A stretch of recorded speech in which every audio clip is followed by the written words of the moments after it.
இங்கே இருங்க. சரிங்க சார்.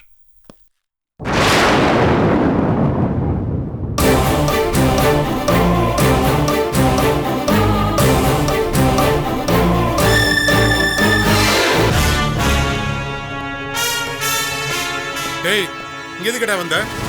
அதை ஏன்டா நான் உங்ககிட்ட சொல்லணும்? டேய், என்ன மரியாதை இல்லாம பேசுற? நீ எப்படி பேசுறியோ அப்படித்தாண்டா நானும் பேசுவேன். டேய் நாதன், நீ ரொம்ப ஓவரா பண்ற. இல்லடா ரஞ்சித், ஆக்சுவலா நீ தாண்டா ஓவரா பண்ற. சரி, மத்தவங்கள எங்க? மத்தவங்கன்னா நீ யார பார்க்க வந்தியோ அவங்கதான். நான் யாரையும் பார்க்க வரல தம்பி. இதான் யாரையோ பார்க்க வந்த மாதிரி இருக்கு. சொல்லு ராஜா, யார் தேடி வந்திருக்க? என்ன நக்கலா? யாரையும் தேடி வரலன்னா எதுக்காக உட்கார்ந்துட்டு இருக்க? என்னடா நீ முட்டாள் மாதிரி பேசிக்கிட்டு இருக்க? இன்ஸ்பெக்டர் பாண்டியன் எனக்கு வேண்டியப்பட்டவர், அவரை பார்க்க நான் வந்தேன். ஏன் நான் வரக்கூடாதா? எனக்கு வேண்டியவரை நான் பார்க்க வந்தா அதுல உனக்கு என்னடா பிரச்சனை?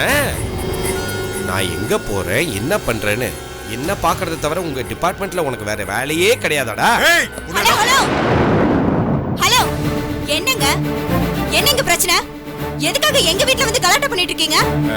அது ஒண்ணு இல்லைங்க, பாண்டியனை பார்க்கறதுக்காக நான் வந்தேன். பார்த்தா இவங்க உட்காந்துட்டு மரியாதை இல்லாம எகத்தாளமா பேசிட்டு இருக்கான். ஐயோ டேய், அது எப்படிரா டக்கு டக்குன்னு மூஞ்சியும் பேச்சும் மாத்திக்கிட்டே இருக்க? ஒருவேளை போன ஜென்மத்துல பச்சொந்தே இருந்திருப்பியோ? பாத்தீங்களா, இப்படியே தாங்க பேசிட்டு இருக்கான் வந்ததுல இருந்து. அதனாலதான் ஆத்திரத்துல நான் கொஞ்சம் சத்தம் போட்டேன். ஒரு போலீஸ் இன்ஸ்பெக்டரை பார்த்து எப்படி மரியாதை இல்லாம பேசுறான் பாத்தீங்களா?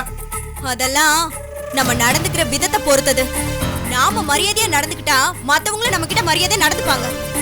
அது இருக்கட்டுங்க, இவ எதுக்குங்க எங்க வந்து உட்கார்ந்துட்டு இருக்கான்? யார பக்கத்துக்கு வந்தான்?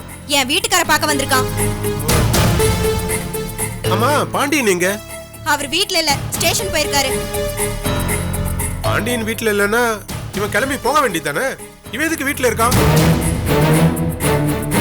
பாண்டியன் இல்லாத நேரத்துல இவனுக்கு இங்க என்னங்க வேலை? அவ்வளவு ரகசியமா யாருங்க பார்க்க வந்திருக்கான்? ஹலோ, நீங்க கேக்குற கேள்விக்கு என்ன அர்த்தம் தெரியுமா? என் புருஷன் கூட இந்த மாதிரி சந்தேகப்பட்டு கேள்வி கேட்டதில்ல. நான் தான் என் தம்பி மாதிரி. இந்த மாதிரி அசிங்கமா பேசினா மரியாதை கெட்டு போட சொல்லிட்டா. ஐயோ, நான் அந்த அர்த்தத்துல கேட்கலீங்க. யார பார்க்க வந்திருக்கான்னு சாதாரணமா தான் கேட்டேன். நீங்க தான் தப்பா புரிஞ்சுக்கிட்டீங்க. பாண்டியன் வீட்டுல இல்லங்கிறப்ப கிளம்பி போக வேண்டியதானே? இன்னையே உட்கார்ந்துருக்க அப்படின்னு தான் கேட்டேன். இப்ப வந்துருவாரு, உட்காருங்க. நான் தான் சொன்ன தெரியுமா? நீங்க எதுக்காக வந்தீங்க இப்போ? நான் வேற எதுக்குங்க வருவேன்? பாண்டியனை பாக்குறதுக்காக தான். அதான் சொல்லிட்டல அவர் வீட்ல இல்லன்னு. அதான் சொல்லிட்டீங்களே, இப்ப வந்துருவாருன்னு. நானும் இவரு மாதிரி இருந்து பாத்துட்டு போயிடுறேன்னு.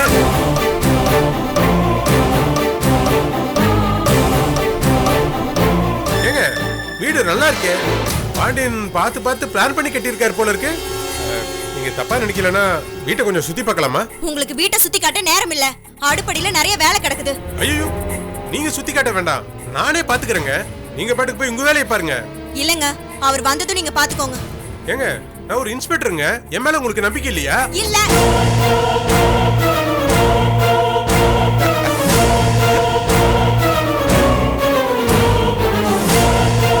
சார், வாங்க ரஞ்சித், எப்போ வந்தீங்க? இப்பதான். ஆமா, என்ன திடீர்னு இந்த பக்கம்? இல்ல, சும்மா ஒரு வேலையா வந்தேன், அப்படியே உங்களை பாத்துட்டு போலான்னு. வீடு நல்லா கட்டியிருக்கீங்க, பாக்கலாமான்னு கேட்டுட்டு இருந்தேன். அதுக்குள்ள நீங்களே வந்துட்டீங்க. பாக்கலாங்களா? பார்க்கலாமே, வாங்க.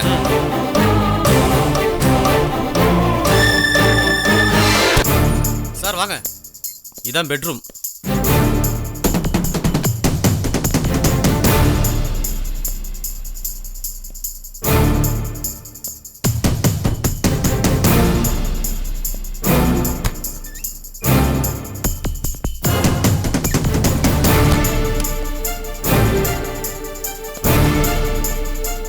என்ன சார், நல்லா இருக்கு.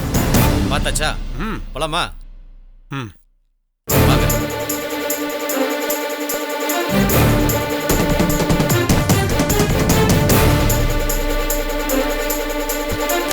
வாங்க சார்.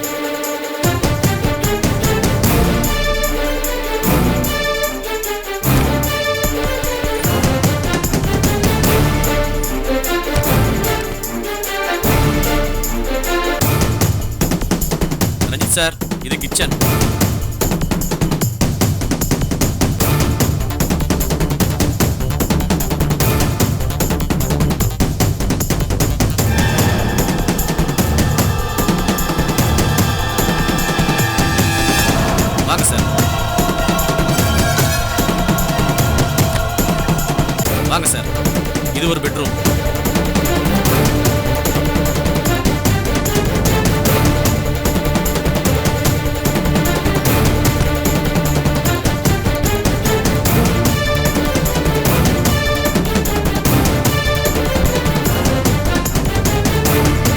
பண்ணியிருக்கீங்க.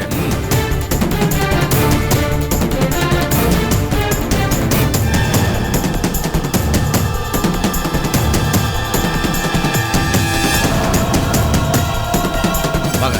வாங்க.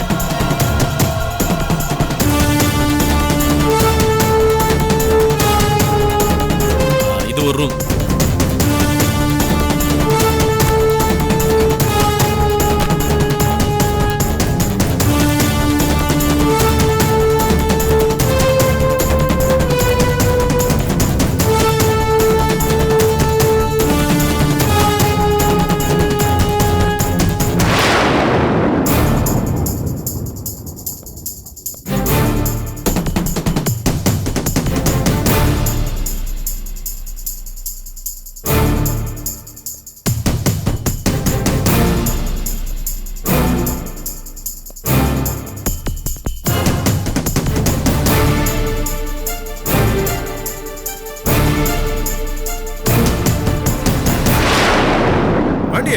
இவன் துரையை வெட்டின கேஸ்ல அரெஸ்ட் பண்ணி கோர்ட்ல ஆஜர்படுறதுக்காக கூட்டிட்டு வந்தீங்களே, இவன் ஜெயிலுக்கு போகாம இங்க இருக்கா?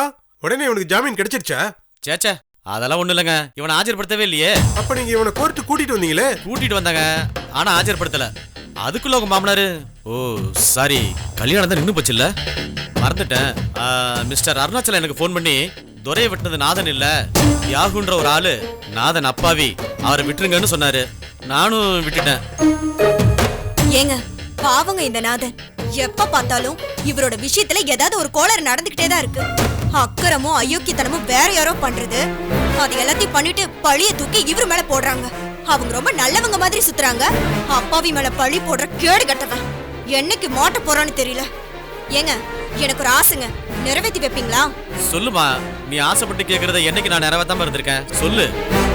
அடுத்தடுத்து தப்பு மேல தப்பு பண்ணி அதுல எல்லாத்துலயும் நாதனை கோத்து விடுற எவனா இருந்தாலும் சரி, அவனை கண்டுபிடிச்சு செவட்ல அடிக்கணும், லாடங்கட்டி ஜெயில தூக்கி போடணும். அதுதாங்க என்னோட ஆசை. நிறைவேற்றி வைப்பீங்களா? கண்டிப்பா செய்வோமா. அத கூட செய்ய முடியலனா போலீஸ்னு எதுக்கு நான் யூனிஃபார்ம் போட்டு சுத்திட்டு இருக்கணும்? கண்டிப்பா செய்யற வீடு. பாண்டியன், நான் கிளம்புறேன். சரி வாங்க.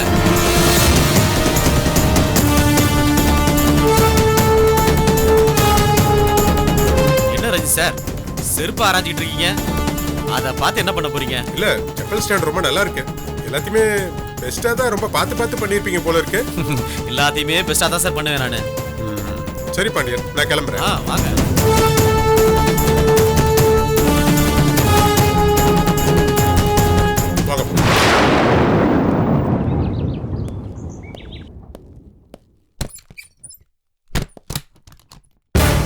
ஏங்க அந்த படுபாவி போயிட்டானா? போயிட்டா. எங்கம்மா அவங்க? இங்கதான் இருக்காங்க, வாங்க. அம்மாடி, அவன் போயிட்டான், வெளியில வாங்க.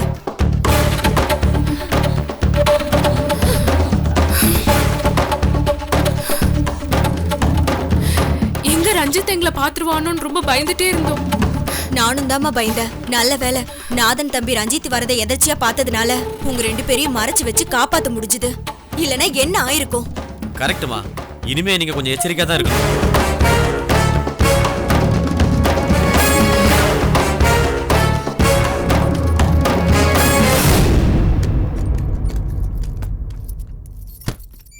என்னம்மா போயிட்டானா அவன்? டேய், என்னம்மா இது? இல்லடா, இவரு ரொம்ப பசிக்குதுன்னு சொன்னாரு, சாப்பாடு போட்டேன்டா. பார்த்தா இங்கே படுத்து தூங்கிட்டாருடா. சொல்ல சொல்ல கேட்கவே மாட்டேங்கிறாரு. என்னம்மா நீ பொண்ணலாம் இவனை எப்படி அனுப்பணும் எனக்கு தெரியும். எதிரா யாரு யாரு? அவங்க தானா? அவங்க தானே? அவங்களே தான்டா. பேசு பேசு பேசு. ஹலோ, வணக்கங்க, நான் கருணாகரன் பேசுறேன். இப்போ நாங்கள் இந்திரா நகருக்குள்ள வந்துட்டோம். உங்க வீடு எங்கன்னு சொன்னீங்கன்னா வந்துடுவோம். அப்படிங்களா? கரெக்டா எந்த தெருவில் இருக்கீங்க? நாங்கள் இப்போ கரெக்டாக தக்ஷணமூர்த்தி தெருவில் இருக்கோம். ஓ, அங்க இருக்கீங்களா? அப்படியே நேரா வந்து கடைசியில லெஃப்ட்ல கட் பண்ணீங்கன்னா 2வது வீடு நம்ம வீடு தாங்க. நல்லது. சரி வந்துருங்க. டேய் ஹர்ஷா, அவங்க இப்ப பக்கத்துலயே வந்துட்டாங்களாண்டா.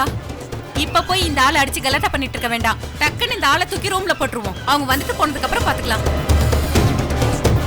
சரி, அவங்க வந்துட்டு போட்டோம், அதுக்கப்புறம் இவனுக்கு இருக்கு பார் பச்சை. யோ யோ எந்திரியா. என்ன தம்பி? வா, அந்த ரூம்ல போய் படுவா. போய் படுத்துக்கிட்டுமா? போய் படுத்துக்கலாம். எழுந்துரு. அம்மா டோர் லாக். ஓ போய் படு.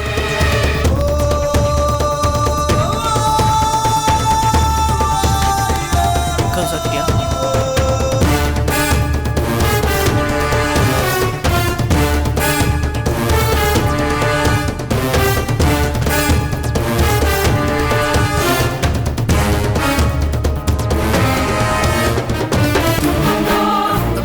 தம்பி என்னப்பா பண்ற? தம்பி தம்பி தம்பி என்ன பண்ற? தம்பி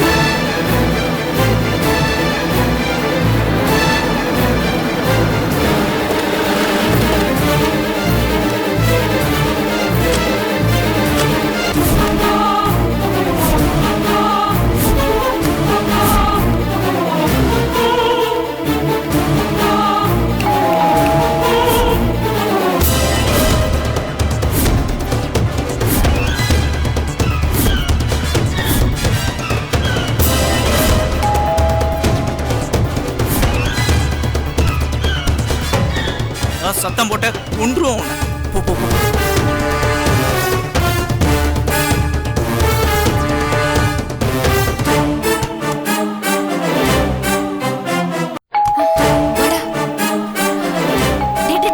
நீ போய் முதல்ல ஃப்ரெஷ் அப் ஆயிட்டு வா. போ சீக்கிரம் போ.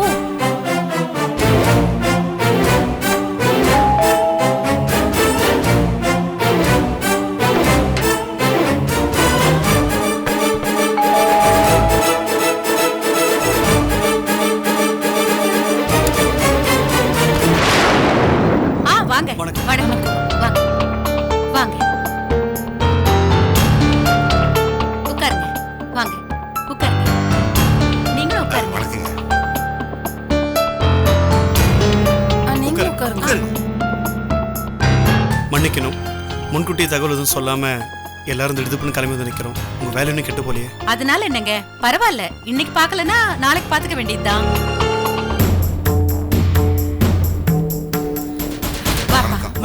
வணக்கங்க. அம்மா இவங்கெல்லாம் வராங்கன்னு என்கிட்ட நீ சொல்லவே எனக்கு தெரிஞ்சதானே நான் உனக்கு சொல்றதுக்கு. எனக்கு இப்பதான் இவங்க ஃபோன் பண்ணி சொன்னாங்க. உட்காருங்க உட்காருங்க. சரி நீங்களும் உட்காருங்க. சாரிங்க, எங்க வீட்டில் நடந்த அசம்பாவிதத்தினால நாங்க எல்லாரும் ரொம்ப அப்செட்ல இருந்தோம். அதனால தான் எங்களால் எதுவும் சரியா பிளான் பண்ண முடியாம போயிடுச்சு. அன்னைக்கு நீங்க வருவீங்கன்னு ரொம்ப நேரம் வெயிட் பண்ணிட்டு இருந்தோம். இல்லங்க, அன்னைக்கு சூழ்நிலை தான் உங்களுக்கே தெரியும் இல்லையா? தெரியும், இருந்தாலும் ஒரு போனாவது பண்ணி சொல்லிருக்கலாம். நாங்க வேற சொந்தக்காரங்களுக்கு சில பேருக்கு சொல்லி கடைசியில கேன்சல் பண்ணி எங்களுக்கு ரொம்ப அசிங்கமா போயிடுச்சுங்க. அண்ணன் பொழைப்பாரா இல்லையான்ற கவலையை தவிர வேற கவலையா எனக்கு அன்னைக்கு இல்லைங்க. அதான் சொல்லணும்னு தோணல. எங்களுக்கு அதெல்லாம் புரியுதுங்க, ஆனா சொந்தக்காரங்க தப்பா நினைப்பாங்க இல்லையா? கல்யாணம் பேசுற நேரத்துல வெட்டு குத்து நடந்தது அவங்க யாருக்கும் திருப்தியா இல்ல, அபசகுணமா நினைக்கிறாங்க. மற்றவங்கள விடுங்க, எங்களுக்கே அதுல கொஞ்சம் சங்கடம் தான்.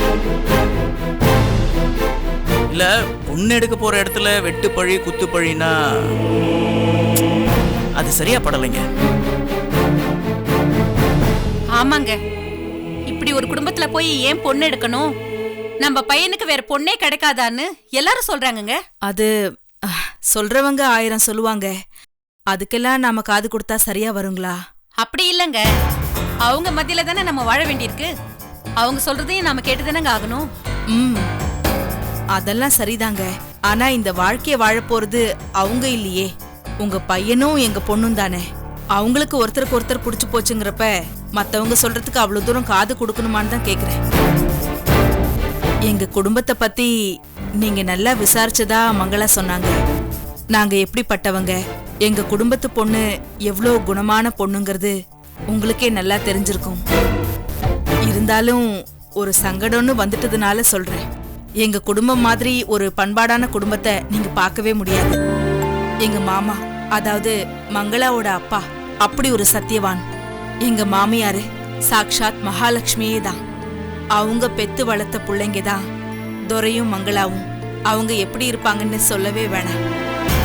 சொல்றீங்க சரிங்க, ஆனா அந்த அளவுக்கு நல்லவரை யாரோ ஒருத்தர் வெட்டி போட்டு போயிருக்காங்கல்ல, வெட்டுற அளவுக்கு அப்படி என்ன பகைன்னு ஒரு கேள்வி வருது இல்லைங்களா? இதை பாருங்க, அது ஒரு பழைய கதை. என் மாமனார் சின்ன வயசுல இருந்தப்போ நடந்த ஒரு சம்பவத்தை ஒருத்தன் தப்பா புரிஞ்சுக்கிட்டு அவரையும் அவரோட குடும்பத்தையும் பழி வாங்கன்னு அலைஞ்சிட்டு இருக்கான். இதுல எங்களோட தப்புன்னு எதுவுமே கிடையாதுங்க. சரிங்க, நாளைக்கு கல்யாணம்னு ஒண்ணு ஆனதுக்கு அப்புறம் உங்க குடும்பத்துக்கு வர ஆபத்து எங்களுக்கும் வரும்ல, அதையும் நாங்க யோசிக்கணும் இல்லையா? இல்லங்க, நீங்க நினைக்கிற மாதிரி யாருக்கும் எந்த ஆபத்தும் வராது. சம்பந்தப்பட்ட ஆளு யாருன்னு தெரிஞ்சு போச்சு. அந்த ஆளை பிடிக்கிறதுல போலீஸ் மும்முரமா இறங்கியிருக்காங்க. எப்படியும் பிடிச்சு தண்டனை வாங்கி கொடுத்துருவாங்க. அதனால நீங்க அதை நினைச்சு பயப்பட தேவையில்லை. இந்த பாருங்க, உங்களுக்கு எந்த சந்தேகம் வந்தாலும் சரி அதுக்கு பதில் சொல்ல நாங்க தயாரா இருக்கோம். அதனால எதா இருந்தாலும் மனசுல வச்சுக்காம நேரடி என்கிட்ட கேளுங்க, நான் சொல்றேன். இல்ல சகுன தடை மாதிரி இருக்கேன்னு. என்னங்க சாமியே சொல்லிவிட்ட சம்பந்தங்க இது. சகுனத்தடை என்ன பண்ணிடும் நினைக்கிறீங்க? பத்தாக்குறைக்கு ஜோஷியர்கிட்ட வேற 2 பேர் ஜாதகத்தையும் பார்த்துட்டோம். பக்காவா பொருந்து இருக்கு, எந்த பிரச்சனையும் இல்லைன்னு சொன்னார் இல்லையா? அவர் சொல்லும்போது நீங்களும் தானே அங்க இருந்தீங்க, வேற என்னங்க? இந்த பாருங்க, எங்க சைட்ல இருந்து எதிர்பாராம சில குழப்பங்கள் நடந்து போச்சுன்றதுனால தான் இப்ப நாங்க எல்லாருமே உங்க வீடு தேடி வந்து உங்ககிட்ட சமாதானம் பேசிட்டு இருக்கோம். நீங்க கொஞ்சம் யோசிச்சு பார்த்தாலே உங்களுக்கே நல்லா தெரியும் எங்க மேல எந்த தவறுமே இல்லைன்னு. சரிங்க, நான் இவ்வளவு தூரம் சொன்னதுக்கு அப்புறமும் உங்களுக்கு எங்க குடும்பத்தோட சம்பந்தம் வச்சுக்க விருப்பம் இல்லை, இல்லை இப்படிலாம் நடந்துச்சு அசமாவதான் நீங்க நினைச்சீங்கன்னா நான் என்ன சொல்றது, உங்க இஷ்டம். ஏன்னா விருப்பப்படாதவங்களை கட்டாயப்படுத்துறதுல எந்த அர்த்தமும் இல்லை இல்லைங்களா? ஏன் இப்படி உணர்ச்சி வசப்பட்டு பேசுறீங்க? இப்ப அவங்க என்ன இப்ப முடியாதுன்னு நான் சொல்லிட்டாங்க. அவங்க சொந்தக்காரங்க ஃபீல் பண்றத நம்ம கிட்ட ஷேர் பண்ணிருக்காங்க. ஒரு வகையில அவங்க சொல்றதும் நியாயம் தானே. முதல்ல நீங்க ஒரு விஷயத்த புரிஞ்சுக்கோங்க. கல்யாண விஷயத்துல யாரா இருந்தாலும் சரி, டக்குன்னு முடிவெடுக்கிறது கொஞ்சம் கஷ்டமா தான் இருக்கும். முன்ன பின்ன கொஞ்சம் யோசிச்சு குழப்பமாயி அதுக்கப்புறமா தான் ஒரு தெளிவே வரும். நாம ஒன்னும் அவங்கள கட்டாயப்படுத்துறதுக்காக வரலையே. நம்ம பக்கம் நடந்த சில அசம்பாவிதங்களால அவங்க மனசுக்கு கொஞ்சம் சங்கடமா போச்சு. அந்த சங்கடத்துக்கு சமாதானம் சொல்றதுக்காக தானே நாம இப்ப வந்திருக்கோம். நீங்க சொல்றதெல்லாம் சரிதாங்க, ஆனா நம்மளோட சமாதானத்தை அவங்க ஏத்துக்கிட்ட மாதிரியே தெரியல இல்லையா? இது பாருங்க, நான் ஏதோ முகத்தில் அடிச்ச மாதிரி பேசுறேன்னு தயவுசெய்து தப்பா எடுத்துக்க வேண்டாம். இந்த கல்யாணம் நடந்தே ஆகணும்னு எந்த விதமான கட்டாயமும் கிடையாது.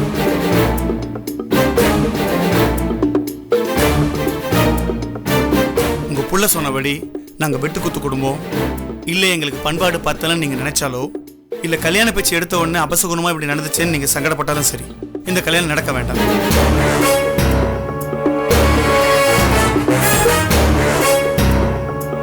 உங்களோட அபிப்பிராயம் எதுவாக இருந்தாலும் சரி, தயவு செஞ்சு சுத்தி வளைக்காம நேரடியாக நீங்க அதை என்கிட்டே சொல்லிடலாம். ஏன்னா அதுதான் எங்களுக்கும் நல்லது, உங்களுக்கும் நல்லது. இந்த கல்யாணத்துல உங்களுக்கு சம்மதம்னா நாங்க உட்காந்து பேசுறோம், இல்லையா இங்கிருந்து நாங்க கிளம்பி போயிட்டே இருக்கோம். அதுதான் எங்களுக்கும் மரியாதை. ஐயோ ஏங்க என்னங்க நீங்க? என்ன நீங்க கல்யாண பேச்சு பேச வந்துட்டு இப்படி தடாலடியா பேசுவீங்க? இல்லங்க, எப்பவுமே உண்மையை உடைச்சு பேசுறது நல்லது. சொல்ல வேண்டிய விஷயத்த மனசுக்குள்ளே போட்டு அழுத்திக்கிட்டு சொல்ல முடியாம தவிக்கிறத விட சொல்லிட்டு இப்படி அமைதியாயிடலாம். மாமா, உங்களோட இந்த வெளிப்படையான பேச்சும் உங்களோட நேர்மையான குணமும் எனக்கு ரொம்ப பிடிச்சிருக்கு. இவ்வளவு நேர்மையான தகப்பனுக்கு பிறந்த பொண்ணு நிச்சயமா அதை விட சிறப்பா தான் இருப்பா. அப்படி ஒரு பொண்ணை கல்யாணம் பண்றதுக்கு நான் கொடுத்து வச்சிருக்கணும். இந்த கல்யாணத்துக்கு எனக்கு பரிபூர்ண சம்மதமா?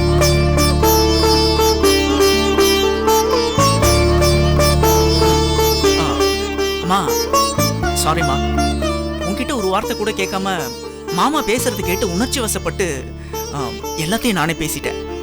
வாழப்போறோம் நீடா, உன் சம்மதம் தான் முக்கியம்.